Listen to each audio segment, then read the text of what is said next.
Alright, so we are moving on to other things because we're waiting on some glue for the snorkels and some RTV to dry so we can do some other things or whatever. But we're doing the bracket lift now. Very simple kit. I bought the High Lifter 2-inch bracket kit. The front is just a little spacer bracket. Pretty self-explanatory how that goes.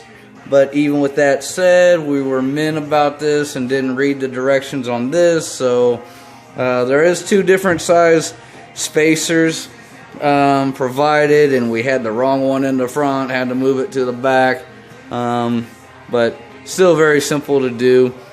Just the longer one definitely goes in the front, the longer spacer. But all you're doing is unbolting your shock, putting this bracket in, and your shock mounts a little higher.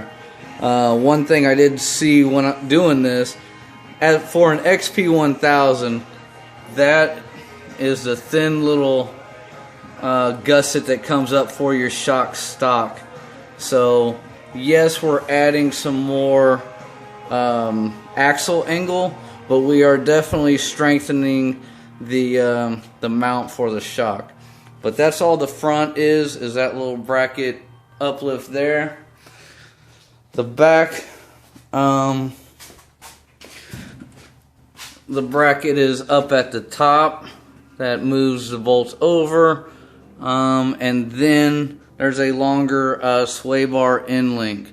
And that pretty much covers the back. The only thing that took us some time is because we again didn't want to read the instructions and didn't want to place the long bolt where the long bolt needed to be, and figured it all out through process of elimination. But this is all you got. I mean, on the back ones, it has a notch that catches the frame and pinches in there, and then that spacer where the shock would go just kind of mounts up in there. Can't see me right now, but anyways, so the lift will be done very quickly. I mean, we're taking our time and giving each other trouble and still doing this in like 15-20 minutes. So piece of cake. All right.